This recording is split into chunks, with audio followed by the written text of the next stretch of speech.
Ladies and gentlemen, this is a self-growth class.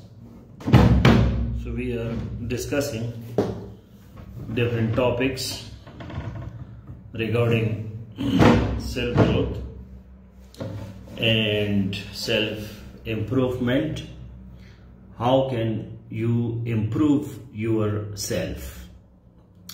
Now we have our present self and future self. There are two types of selves. One is present self and the other is future self. In Eastern philosophies like Buddhism, there is no self and they call it non-self. That there is no self. Because self is all the time changing. Self does not remain constant. You see, self is the combination of body, mind, heart and soul. So when there is a body, a small baby, when the baby is born and you see your current situation, so you are totally different from your childhood when you were a baby. So the self of baby and the self of today, it is quite different. That's why some philosophies, they do not believe in any self, because self is changing.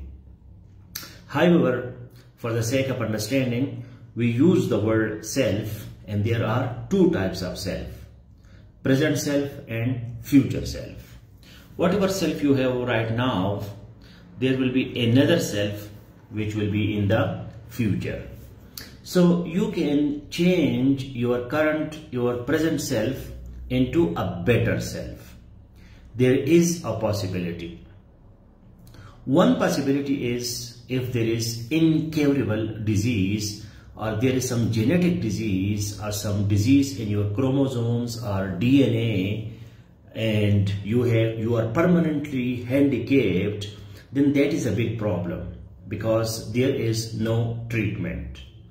For example, you are born without one hand is not there. Still, science is helping you to give you an artificial hand or artificial leg. And nowadays, science is doing a lot of research on genetics,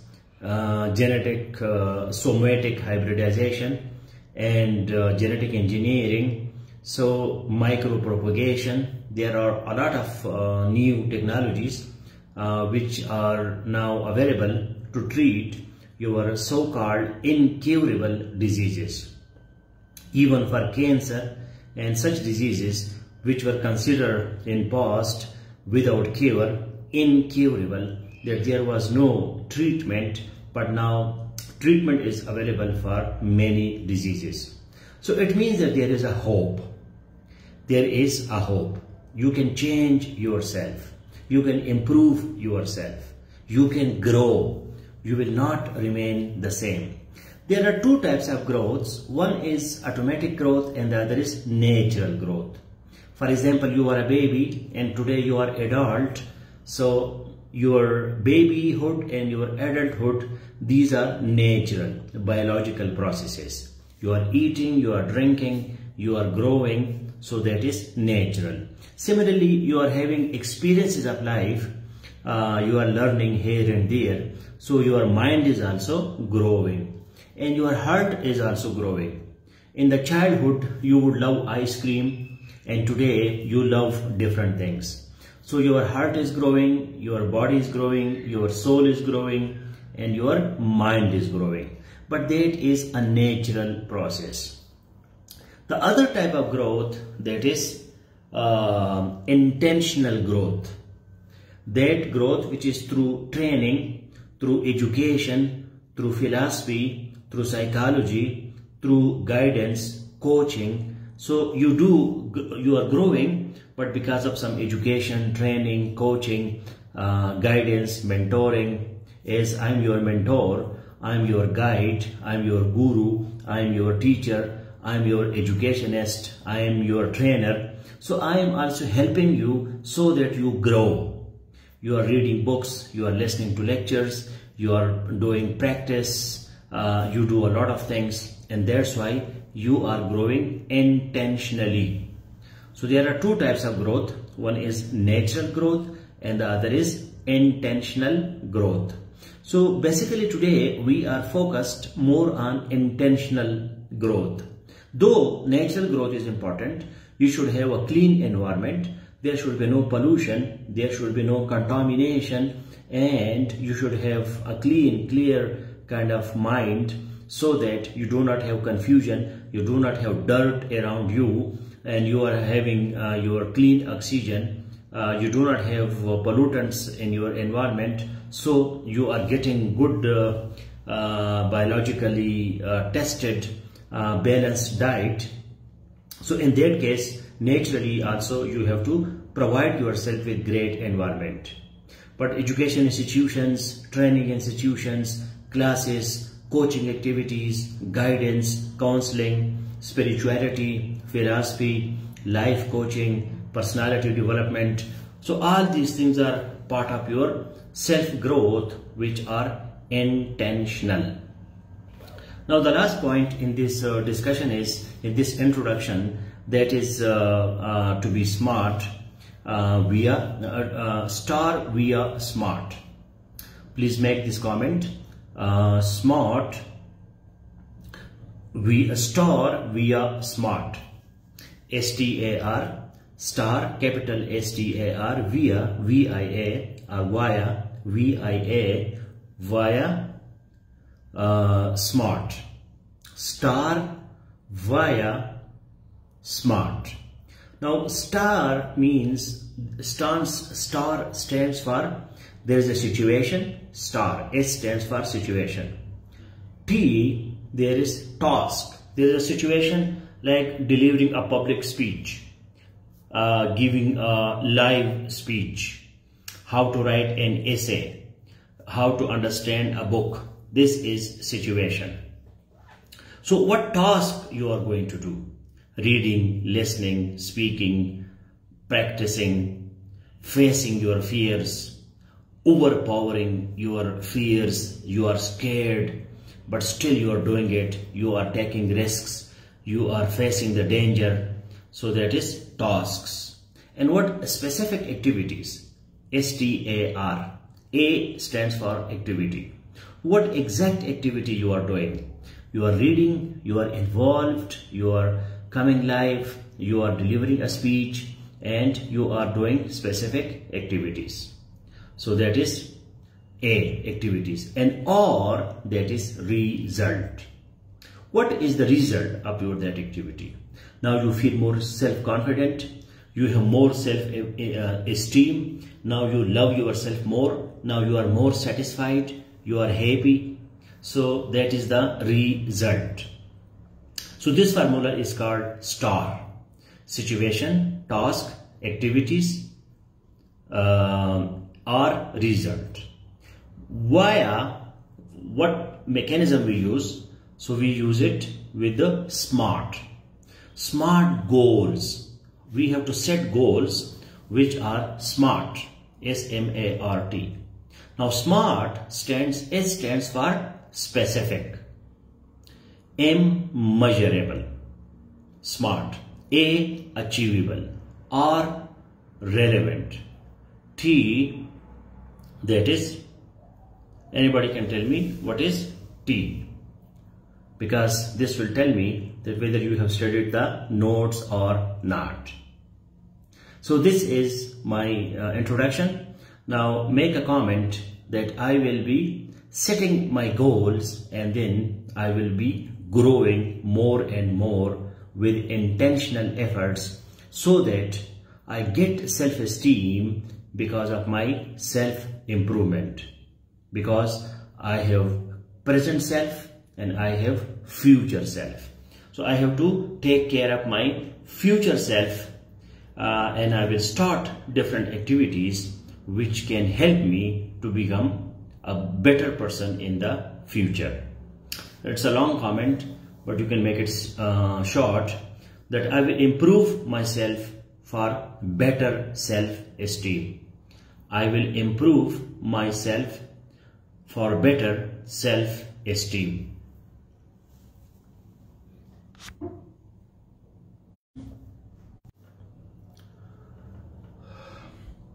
I will improve myself for better self-esteem.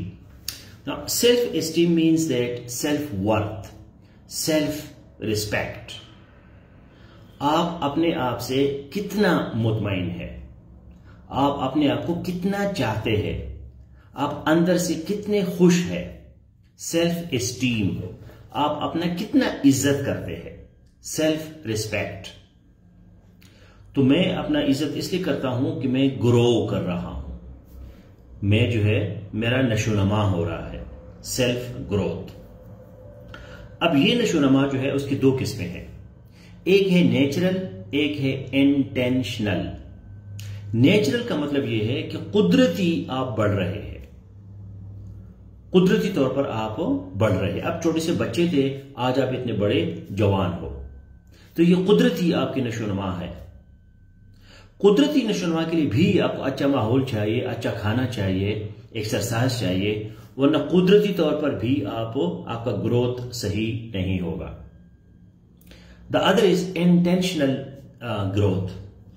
आप बाकायदा you do your स्वॉट analysis, SWOT, your growth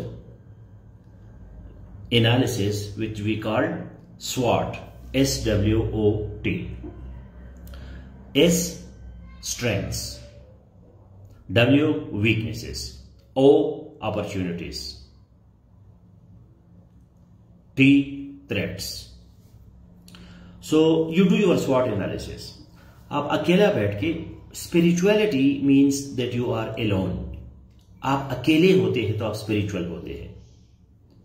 वो बहुत बड़ा stage होता है कि आप बाहर जाके भी स्पिरिचुअल होते हैं। चूंकि ये हमारा स्पिरिचुअलिटी का कोर्स है, तो सेल्फ ग्रोथ भी स्पिरिचुअलिटी से आता है। For spirituality initially you have to be alone, आप जो है आप अकेले होंगे तो फिर आप स्पिरिचुअल होंगे। इसलिए लोग मेडिटेशन करते हैं, गारों में जाते हैं, जंगलों में जाते हैं, क्योंकि लोगों के साथ जमघट्टे में, मॉब में आप स्पिरिचुअल नहीं हो सकते। वो और बात है कि आप इतना बुद्धिज्म इज स्पिरिचुअलिटी। अब जितना भी बुद्धिज्म पढ़ोगे तो ये स्पिरिचुअलिटी है। Buddhism is not religion because there is no concept of God and prophets. Buddhism में कोई खुदा या पैगंबर का तस्वूर नहीं है। आप मुसलमान भी है लेकिन आप बुद्धिस्ट हो सकते हैं। अगर आप बुद्धिस्ट है तो आप मुसलमान भी हो सकते हैं, क्योंकि बुद्धिज्म जो है ये एक फिलॉसफी है, ये एक साइकोलॉजी है, ठीक है। ये जो है कोई मजहब नहीं है कि अगर आप बुद्धिस्ट बनते हैं तो फिर आपको इस्लाम छोड़ना पड़ेगा, ये जरूरी नहीं है, ठीक है। क्योंकि बुद्धिज्म जो है वो एक फिलॉसफी है, जिस तरह की रियलिज्म फिलॉसफी है, आइडियलिज्म फिलॉसफी है, तो इसी तरह बुद्धिज्म भी फिलॉसफी है। बुद्धिज्म कोई मजहब नहीं है, ये वैसे लोगों ने मशहूर किया है कि ये मजहब है। तो अगर आप किसी की कहानी सुनना चाहते हैं तो बुद्धा की कहानी देखें कि बुद्धा जो है वो कैसे स्पिरिचुअल ग्रोथ उसकी हुई, ठीक है। वो बादशाह का बेटा था लेकिन वो खुश नहीं था, तो जंगलों में गया और एक दिन फिर उसको इनलाइटनमेंट हो गया। इनलाइटनमेंट मैं स्वात में एक जगह है महोडन, तो वहां जब मैं पहले दफा गया था तो मुझे उधर इनलाइटनमेंट हुई थी। जो स्पिरिचुअल अंदर आपका लाइट, रोशनी चली जाती है, आपके पूरी बॉडी जो है वो गायब हो जाती है और आप एक और दुनिया में चले जाते हैं, आपकी पूरी बॉडी जो है वो हल्की हो जाती है। तो बुद्धा जो है उसने स्पिरिचुअल होने के लिए पहले वो जंगलों में गया, फिर उसका इनलाइटनमेंट हो गया। लाइट का मतलब है रोशनी, लाइट का मतलब है हल्का। वो हल्का हो गया और उसको रोशनी आ गई, अंधेरे उसके खत्म हो गए, तो इसको इनलाइटनमेंट कहते हैं। तो इसके लिए आपको अलहदा होना पड़ेगा, अलग होना पड़ेगा, तन्हा होना पड़ेगा, फिर आप में ये आती है। तो आप अपना स्वॉट एनालिसिस करे, अकेले बैठ जाए कि भाई मेरी कौन से स्ट्रेंथ्स हैं, वो कौन सी ऐसी बातें हैं कि मैं बड़ी जबरदस्त तरीके से कर सकता हूं। ठीक है। नंबर 2, वीकनेसेस, वो मेरी कमजोरी क्या है। नईम खान ने मुझे कहा है कि जी स्पीच करो। यार मैं तो इतना कमजोर हूं कि मैं तो कैमरे को सामने नहीं देख सकता, मैं 5 मिनट नहीं बोल सकता यार, इतना मैं बुज़दिल हूं, इतना मैं कमजोर हूं। अकेले में बैठ के ये बात करें। फिर अपॉर्चुनिटीज क्या है। डेली नईम खान आधा घंटा घंटा मुझे बोलता है, वो खुद भी लाइव आके बोलता है, वो भी इंसान है, मैं भी इंसान हूं।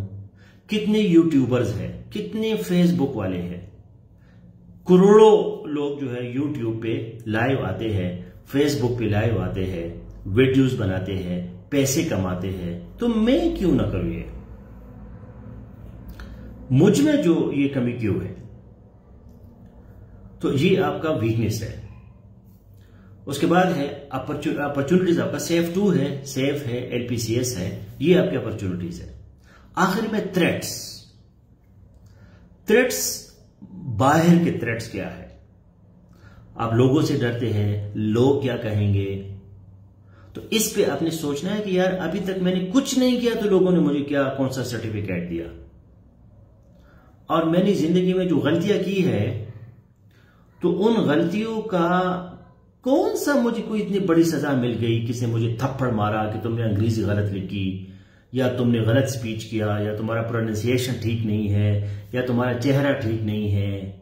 लोगों को इतनी परवाह नहीं होती, ये सिर्फ हमारे जहन में ये होता है। हर बंदा अपने पसीने में डूबा हुआ है, एक हमाम में सारे नंगे हैं, वो आपसे डरता है और आप उससे डरते हैं। आप हैरान होंगे, इनबॉक्स में 2 लोग कहते हैं कि जी ये फलान बंदा बड़ा तेज है, मुझे तो नहीं आता, मैं क्या करूंगा, मुझे तो एहसास कमतरी है, मैं तो मुकाबला नहीं कर सकता, मैं तो मायूस हो गया हूं, मैं तो दब गया हूं, मैं तो इसका नहीं कर सकता। अच्छा, दूसरा बंदा इसी बंदे के बारे में ये कहता है कि बहुत दफा मेरे साथ ये हो गया, बहुत दफा। 2 मुख्तलिफ लोग जो है एक दूसरे से डरते हैं। एक समझता है कि वो बहुत तेज है और एक समझता है कि वो दूसरा तेज है। तो हमारा जो सेल्फ एस्टीम है, हमारा अपना जो इज्जत है, हम लोगों की इज्जत तो करते हैं, लेकिन क्या अपना इज्जत भी करते हैं कि नहीं, इसको सेल्फ एस्टीम कहते हैं। We underestimate our selves.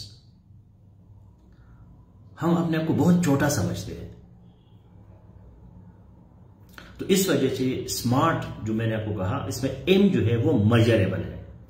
Measurable ये है कि अचीवेबल है, रिलेवेंट है, कि आप ऐसे गोल बनाएं जो आप अचीव भी कर सकते हैं, स्पेसिफिक गोल्स। माय स्कूल पे मैं कोई बड़ा फिलासफर नहीं हूं कि मैं कोई बहुत बड़े जो है टॉपिक पे बोलूंगा, मैं एक छोटे से सिंपल टॉपिक पे बोलूंगा, क्योंकि मकसद बोलना है, मकसद टॉपिक नहीं है। लोग आपको क्यों सुनेंगे, यूट्यूब भरा हुआ है, वो आपको सुनेंगे, आपसे सीखेंगे, पागल है वो। ये तो आपका अपना प्रैक्टिस है, आप लोगों के लिए नहीं कर रहे, अपने लिए कर रहे हैं। So such thoughts you that is self growth. आप इसमें ग्रोथ करते हैं, आप अपना स्वॉट एनालिसिस करते हैं और फिर आप किसी नतीजे में पहुंचते हैं। So for that you have to take some steps. आपको स्टेप्स लेने होंगे सेल्फ ग्रोथ के लिए। Now, how spirituality helps you in self-growth? Spirituality is the cultivation and utilization of spirit. Spirit is soul और energy. आप में energy है और इस एनर्जी को आप कल्टीवेट करते हैं, ग्रो करते हैं और उसको यूटिलाइज करते हैं, उसको इस्तेमाल करते हैं। इस चीज को स्पिरिचुअलिटी कहते हैं। तो अगर आप स्पिरिटेड है, एनर्जेटिक है, स्पिरिचुअल है, तो फिर आपका ग्रोथ जल्दी जल्दी होगा। ओके, आप जो है वो जल्दी जल्दी आपका ग्रोथ होगा। अगर आप स्पिरिचुअल नहीं है तो फिर स्पिरिचुअल का उल्टा क्या है, लेजी। आप लेजी है, एक लेजी इंसान जो है वो स्पिरिचुअल नहीं होता। स्पिरिचुअल इंसान जो है वो स्मार्ट होता है, फास्ट होता है, क्विक होता है, बिकॉज स्पिरिचुअल इज डीप। आप अंदर से गहरे होते हैं, आपके ख्यालात ऊंचे ऊंचे होते हैं, आपका इमेजिनेशन बहुत रिच होता है। You are not a medium kind of person or average kind of person. You are an outstanding person. You stand out. You are unique. You are different. You are matchless. That's why you are spiritual. आप अंदर से मुतमईन होते हैं, आप true इंसान होते हैं, आप जेन्युइन होते हैं, आप झूठ नहीं बोलते, आप प्यारे होते हैं, आप साफ होते हैं, क्लीन होते हैं, पोल्यूटेड नहीं होते, 2 नंबर नहीं होते। तो ऐसे लोग जो है फिर वो स्पिरिचुअल होते हैं।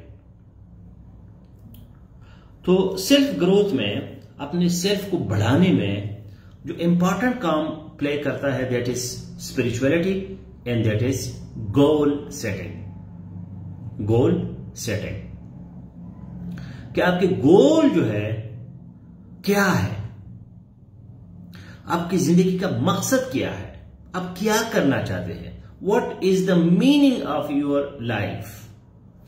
आपने अपनी जिंदगी के लिए कौन सा गोल बनाया है। So goal setting is basically spirituality, क्योंकि स्पिरिचुअलिटी आपकी जिंदगी में आपको मीनिंग देती है कि भाई आपकी जिंदगी मीनिंगफुल हो जाए। तुम जानवर की तरह खाना पीना, बच्चे पैदा करना छोड़ दे और आप जो है एक खास मकसद के लिए जिंदगी गुजारे। जब आपको मकसद मिल जाता है और अब मंजिल की तरफ आप रवाना हो जाते हैं, so you are spiritual. This is spirituality. आप खाली डब्बा नहीं है, आप एक आम इंसान नहीं है। You are not ordinary, you are extraordinary. तो आपने स्टार पे अमल करना है। Star, STAR। Star, what is situation. Situation क्या है, मैंने CSS पास करना है, मैंने बैरोक्रेट बनना है, मैंने इंग्लिश सीखना है, मैंने राइटर बनना है। This is situation. What are the task, major task that you are doing. STA, activities, what are small activities that you are performing. And or you have to give results, result oriented efforts. So this is star. And how this is possible? If you have SMART goals, SMART। तो आज के notes में मैंने आपको smart दिया है, बड़े खूबसूरत नोट्स मैंने आपको बना के दिए हैं। अगर आपने उसको पढ़ा है तो आपको स्मार्ट का पता होगा। नहीं है तो आप में से कौन स्मार्ट है जो फौरन मुझे बताए कि स्मार्ट का क्या मतलब है। What does smart stand for. And you can also now ask questions.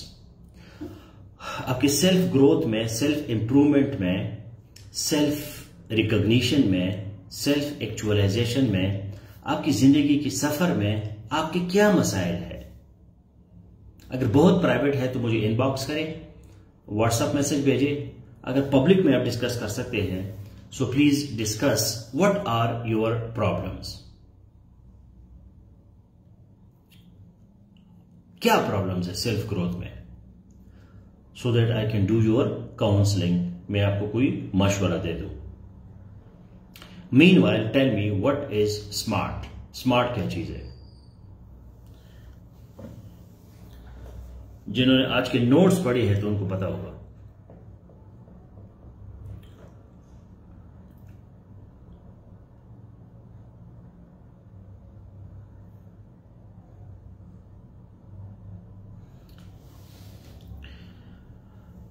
Set goals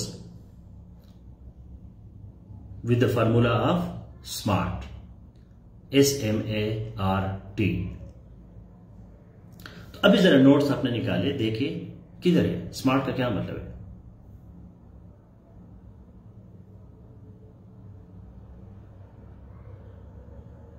जरा एक्टिव हो जाए, तेज हो जाए।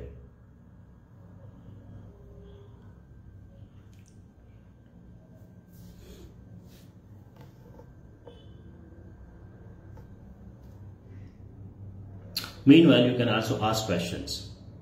अगर आपके पास कोई क्वेश्चंस नहीं है ना तो फीडबैक दिया करें, कुछ लिखा करें। Sir, your lecture was enlightening, I will read the notes, I will set my goals, I will improve myself for self-esteem, I will grow because self-growth is very, very essential. I will be spiritual so that I can grow quickly.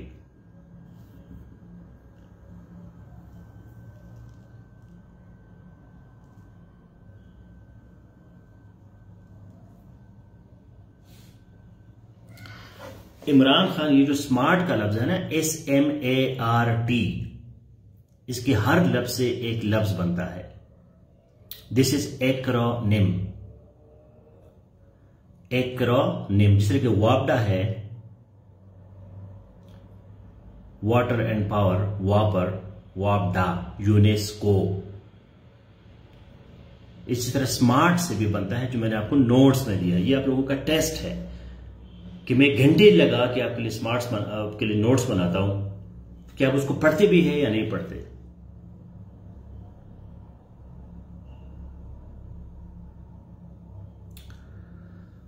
Haris Jamali ने, देखो ना, उसने लिख लिया, ये आज के notes में है। तो हारिस जमाली, आपने इसको स्मार्ट लिख के ना, SMART कैपिटल में, फिर 2 कोलन लगाए। ये काम करना इतना मुश्किल नहीं है, लेकिन हम बड़े पतले क्यों इतने सुस्त होते हैं कि सही काम नहीं कर सकते।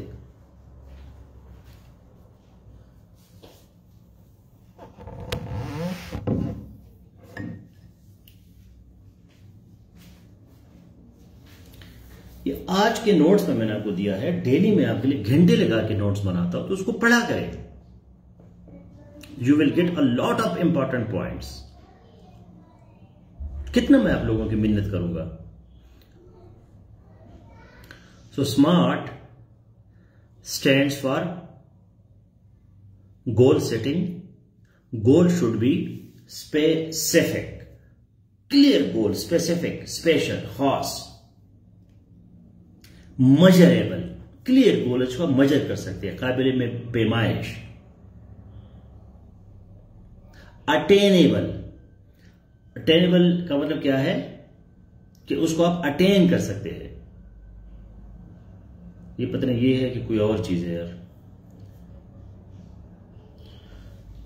स्मार्ट जो है, S stands for specific, M stands for measurable, A stands for attainable, R stands for relevant, not result, relevant, and T stands for time bound. Time bound. तो स्मार्ट जो है, इसका मतलब क्या है? Specific, measurable, attainable, relevant and time bound. आपके गोल कैसे होने चाहिए? एक गोल आप बनाए कि आज 24 घंटों में मैंने ये करना है, मैंने इस दिन में ये करना है, मैंने इस हफ्ते में ये करना है, इस महीने में मैंने ये करना है। अब आप देखें ना कि आपके लिए मैंने सितंबर के महीने के लिए गोल्स लिखे हैं। डेली उधर से ये टॉपिक्स में उठा के इधर डालता हूं।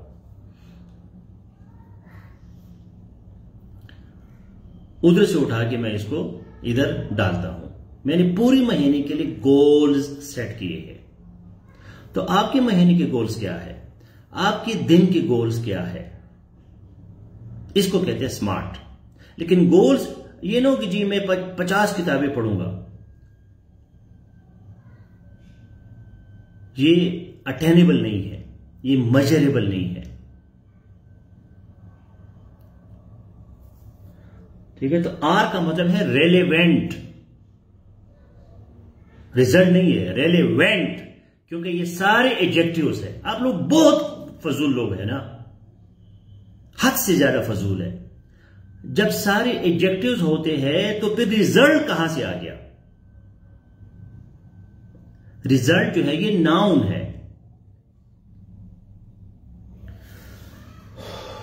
इतने मामूल सी बात आप लोगों की समझ नहीं आती यार, अजीब किस्म के मखलूक है।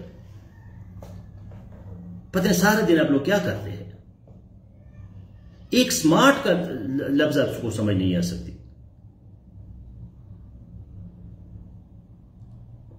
जब हम लिखते हैं तो सारे एडजेक्टिव्स लिखते हैं, specific, measurable, attainable, relevant, time bound, ये सारी एडजेक्टिव्स है। रिजल्ट जो है वो नाउन है। रिजल्ट ओरिएंटेड जो है वो एडजेक्टिव है। इसको पैरेललिज्म कहते हैं, पैरेलल, मुतवाजी। या आपने एडजेक्टिव्स लिखने हैं, या आपने वर्ब लिखने हैं, या आपने नाउन्स लिखने हैं। आप मिक्स नहीं लिख सकते। ये ग्रामर का बुनियादी उसूल है। तो प्लीज क्लास से पहले नोट्स को पढ़ा करें ताकि आपको आइडिया हो कि मैं कौन सी जबान में बोल रहा हूं, कौन सी जबान में बोंक रहा हूं।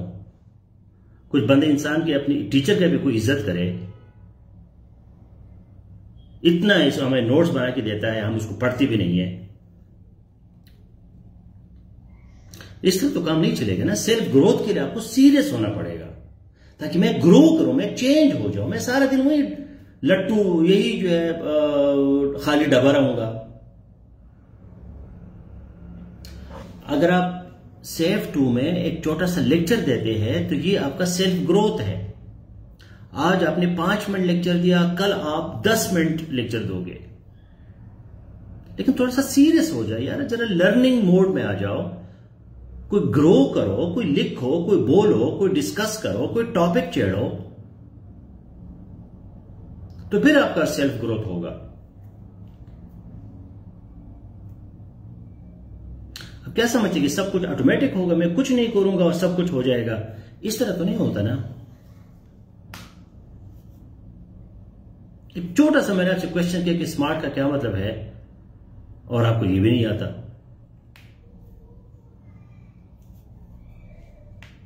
बकवास मत, मतलब अजीब किस्म के आप लोग बात करते हैं कि मेरे एक दोस्त था 2009 में, तो ये हो गया, तो वो हो गया। मैंने आज सुबह आपको नोट्स नहीं दिया है, मुझे क्रेडिट नहीं देते। थैंक यू सर, आपने हमारे लिए जो है नोट्स बनाए, उसको मैंने पढ़ लिया, वहां से मुझे स्मार्ट का पता चल गया। 2009 आपको याद है, लेकिन आपका जो है आज के सुबह की नोट्स आपको याद नहीं है।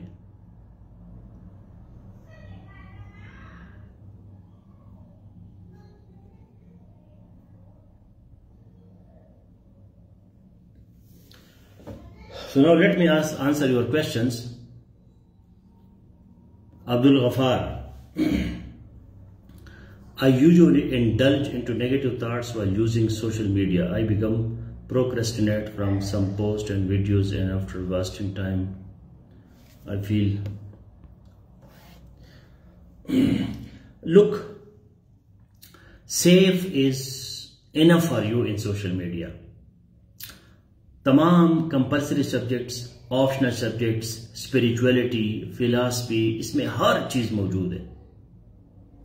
तो आप सोशल मीडिया या फेसबुक को सिर्फ और सिर्फ सेफ के लिए पढ़ा करें, बस। Leave all other social media places, there is no need. So whatever time you save, give that time to your books. तो वो बुक्स को दे दे, ठीक है। तो जब आप, मेरा कोई पोस्ट में सुबह करता हूं, देखो कि सर ने कौन सा पोस्ट किया है, आज हमारे कौन से टॉपिक्स है, कौन से नोट्स उन्होंने दिए हैं। उन नोट्स को फौरन कॉपी करके अपने व्हाट्सएप पे डालो या किसी कंप्यूटर पे डालो, क्योंकि हम टॉपिक, एक एक टॉपिक में आपको नोट्स करके डेली दे रहा हूं। नोट्स को कंप्यूटर से पढ़े, अपने ऑफ मोबाइल से पढ़े, मोबाइल में भी नोटबुक होता है, उसमें डाले, उधर से पढ़े। तो सुबह आप आधा घंटा सोशल मीडिया को दे दे, और अभी जब हम बोल रहे हैं तो आप सोशल मीडिया को दे दे। या आप मेरे लेक्चर को दोबारा सुनते हैं तो दोबारा उसको दे दें। लेकिन सेफ के अलावा आप सोशल मीडिया आपको करने की जरूरत नहीं है। तमाम सिलेबस, तमाम टॉपिक्स, एक एक चीज को हमने कवर किया है। आपको हर चीज के बारे में हमने नोट्स दिए हैं, सोर्सेज दिए हैं, सब कुछ दिया है। तो बाकी सोशल मीडिया में आप क्या करते हैं, क्या होता है उधर? वो तो लोग अपने व्यूज बढ़ाने के लिए, अपने पैसे कमाने के लिए ऐसे फजूल किस्म की चीजें डालते हैं जिसका कोई फायदा नहीं है। तो ब्लॉक करें, मत यूज करें। अब इसका मैं आपको क्या हल दूंगा?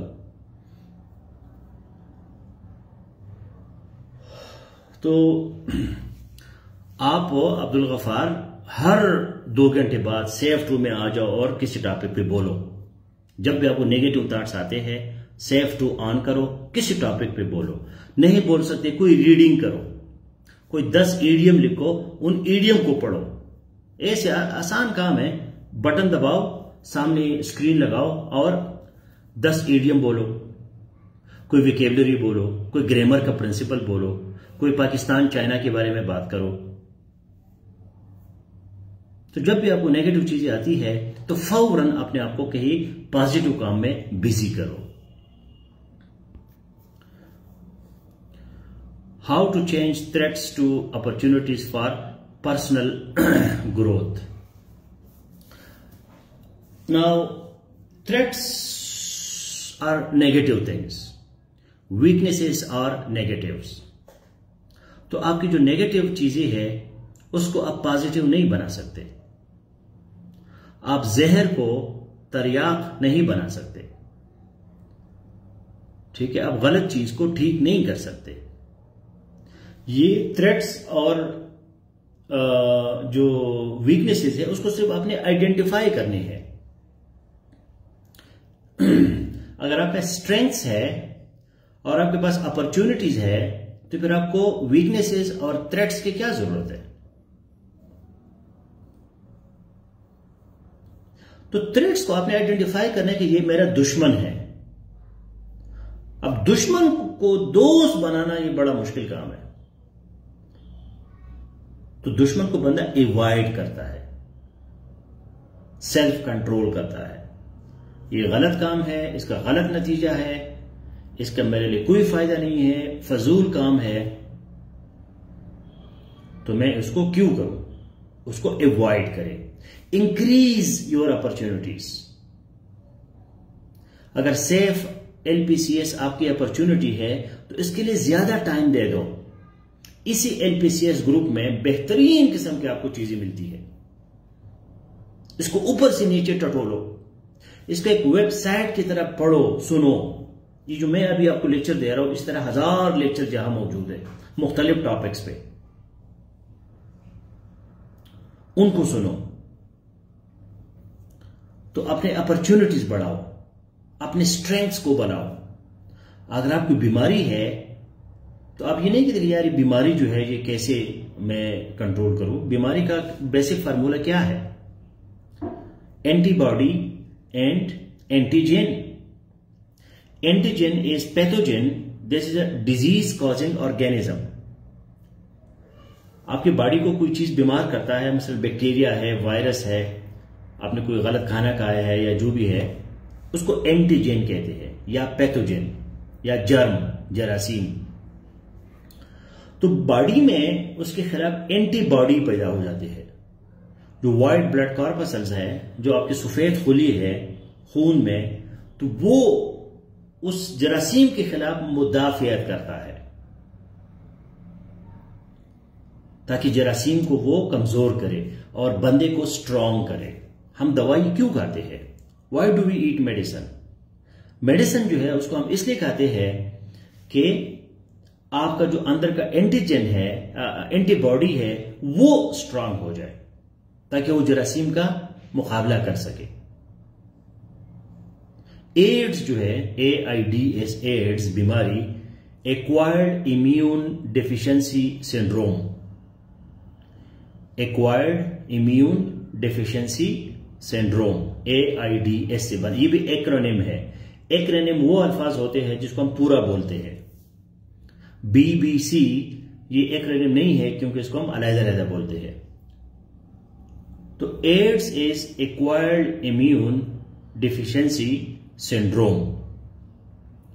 ठीक है, तो इसमें यह है कि आप जो एड्स का मरीज होता है तो वो मरीज असल में नहीं होता, उसको मरज नहीं है, उसको सिंड्रोम है। Syndrome means symptoms of disease. ये जो हेडेक है, सर का दर्द जो है ये मरज नहीं है, ये सिंड्रोम है। सिंड्रोम अभी हमारी साइंस का क्लास है तो ये चीजें पढ़ना बड़ी जरूरी है। Syndrome is not disease. Disease अभी हम पढ़ेंगे उसमें साइंस में, आज हमारी क्लास है इसके बाद। तो डिजीज जो है that is any physiological and morphological dysfunctioning, कि आपका कोई बॉडी का कोई ऑर्गन या कोई फंक्शन जो है वो काम नहीं कर रहा। तो आप जो है एड्स को, इस बंदे की मामूली से कोई बीमारी हो जाए, उसको कोई टेम्परेचर हो जाए या कोई बुखार हो जाए तो उससे वो बंदा मर जाता है। क्यों? एक्वायर्ड इम्यून डिफिशिएंसी सिंड्रोम, कि ये जो बंदा है इसमें इम्यून जो है मुदाफियात वो नहीं है, ये बीमारी के खिलाफ लड़ नहीं सकता, इम्यूनिटी नहीं है। इम्यूनिटी का मतलब क्या है? डिफेंस, मुदाफियात नहीं है, ये बीमारी नहीं है एड्स। सर दर्द है, इसलिए आपको सर दर्द अपने या नींद कम की है या पानी कम किया है या कोई और वजह है, ये बजाय खुद कोई बीमारी नहीं है।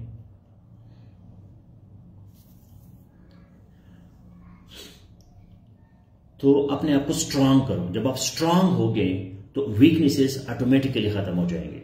जब आप अपॉर्चुनिटीज को यूज करोगे तो थ्रेट्स जो है वो ऑटोमेटिकली खत्म हो जाएंगे। हमारी यंग जनरेशन को जो है रिलीजन का बड़ा इशू है। रिलीजन कि भाई मजहब जो है क्या है, ये फिरके क्यों है, शिया सुन्नी बरेलवी मौलवी, और खुदा है खुदा नहीं है तो किधर है, नहीं है तो क्यों नहीं है, अगर है तो ये कायनात किसने बनाया है, ठीक है, और अगर खुदा ने बनाया है तो फिर खुदा को किसने बनाया है। तो ये जो इस तरह की चीजें है वो, इस पे आप सिर्फ स्टडी करें, अपना क्वेश्चन जो है उसके आंसर्स आप कोशिश करेगा आपको मिल जाए। लेकिन इसका मतलब ये नहीं है कि तुम अपने ऊपर उसको सवार करो और अपने आप को जहनी मरीज बनाओ। ठीक है, मतलब जहनी मरीज बनना जो है वो मसले का हल नहीं है कि तुम डिप्रेशन में जाओ और जी ये पता नहीं क्या होगा तो ये होगा तो मैं क्या करूं, तो ये सारे माहौल के असरात है। अब जिस माहौल में 5 दफा अजान होती है, हर बंदा मजहब की बात करता है, हर जगह मजहबी मजहबी मजहब, और उधर आपको कोई नई ख्यालात आते हैं। अगर आप लंदन में है, पेरिस में है, आप जो है वाशिंगटन में है, जापान में है, टोक्यो में है, आपको मजहब जो है कोई 2 महीने बाद भी याद नहीं आएगा। ठीक है, वहां क्योंकि मजहबी गुफ्तगू उधर है ही नहीं। जापान में कोई तबलीगी जुमात नहीं है, जापान में कोई मौलवी नहीं है, लेकिन जापान जो है हर लिहाज से नंबर 1 है। न झूठ बोलते हैं लोग, न हुआ ना इंसाफी है, कुछ भी नहीं है। तो आप अपना माहौल चेंज करें, ठीक है, क्योंकि ये तो इंडॉक्ट्रिनेशन है। हर बंदा अपना दुकान जो है वो चमका रहा है। अगर मौलवी जो है वो आपको दोज़ख से नहीं डराएगा, आपको सांपों से नहीं डराएगा, तो आप पागल है कि उसके पास जाके बैठोगे, उसको सुनोगे। वो दिन मौलवी के लिए कितना बड़ा मुश्किल होगा कि जुम्मे के दिन वो आता है, मिंबर पे बैठता है और उसके सामने कोई बंदा ना हो। तो वो तो कहता है कि लोग मेरे पास आ जाए, कि मेरा काम चलता रहे। अब यूरोप में, डेवलप वर्ल्ड में लोग चर्च बेच रहे हैं, क्योंकि चर्च में कोई जाता नहीं है। वो कहते यार ये बातें तो हमें 50 दफा हम सुन चुके हैं, मूसा अलैहिस्सलाम का कहानी और ईसा अलैहिस्सलाम की कहानी और ये कहानी और वो कहानी, तो हम सुन चुके हैं। तो हम क्या आएंगे आपको, क्या मतलब हफ्ते में एक दिन में नहीं जाते, इतवार के दिन भी नहीं जाते। तो ये चीजें फिर खुद ब खुद इररिलेवेंट हो जाती है। लेकिन इसका ये मतलब नहीं है कि तुम इसको अपने ऊपर सवार करो, अपने आप को तबाह करो। इसका मतलब यह है अगर आपको कोई मेंटल डिप्रेशन है, कोई मेंटल प्रॉब्लम है, तो इसका मतलब कि आप अभी इस चीज के काबिल नहीं हो, आप में वो सलाहियत नहीं आई कि आप इस तरह की चीजों को डिस्कस करें या इसको एब्जॉर्ब करें। अभी आप बहुत कमजोर हो, अभी बाकी चीजों की तवज्जो दे दो, automatically you will be getting answers.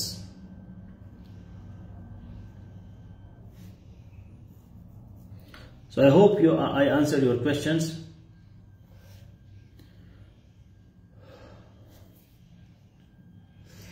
तो रहमान, जब आप क्वेश्चन करते हैं ना, जब मैं आपको जवाब देता हूं तो उसको अपने पास लिखा करो और उस पर फिर अमल किया करो। वही क्वेश्चन फिर 50 दिन बाद दोबारा ना करो। मैंने आपको ये कहा था कि भाई जब आप बंदा जॉब पे होता है तो फिर वो कोई और काम नहीं कर सकता। अब इस वक्त मैं बोल रहा हूं तो इस वक्त मैं पराठा नहीं कर सकता, इस वक्त मैं बोल रहा हूं तो मैं स्विमिंग नहीं कर सकता। थोड़ा बहुत चाय पी सकते लेकिन वो भी ठंडी हो गई है। मल्टीटास्किंग जो है ये गलत काम है। मल्टीटास्किंग, एक वक्त में 2 काम करना, 3 काम करना। अब आप मुझे भी सुन रहे हैं, उधर मोबाइल में भी लगे हैं, उधर किसी से फोन पे भी बात कर रहे हैं, तो इसका कोई फायदा नहीं है। न इधर के रहे ना उधर के रहे, न खुदा ही मिला न विसाल सनम। ठीक है ना। तो आप हर काम, जब आप जॉब पे है तो जॉब करो, स्टडी को भूल जाओ। अगर जॉब में आपके पास कोई अपॉर्चुनिटी है, कोई रिसेस का टाइम है, कोई छुट्टी है, कोई काम नहीं है, आप ऐसे बैठे हैं, तो किताब उठाओ, अपना मोबाइल उठाओ, मेरा कोई लेक्चर सुनो, कोई नोट्स पढ़ो। जब आप जॉब से निकलते हैं और आपके पास स्टडी का टाइम है तो फिर स्टडी करो। कुछ मसाइल का हल नहीं होता, ठीक है ना। इस वक्त मैं बोल रहा हूं तो मैं इस वक्त आम नहीं कर सकता। और मैं आपसे क्वेश्चन करूं कि यार रहमान साहब मुझे ये बताओ कि मैं लेक्चर भी दे रहा हूं और मैं आम भी गाना चाहता हूं, मुझे कोई तरीका बताओ। तो तरीका है नहीं तो आप क्या बताओगे?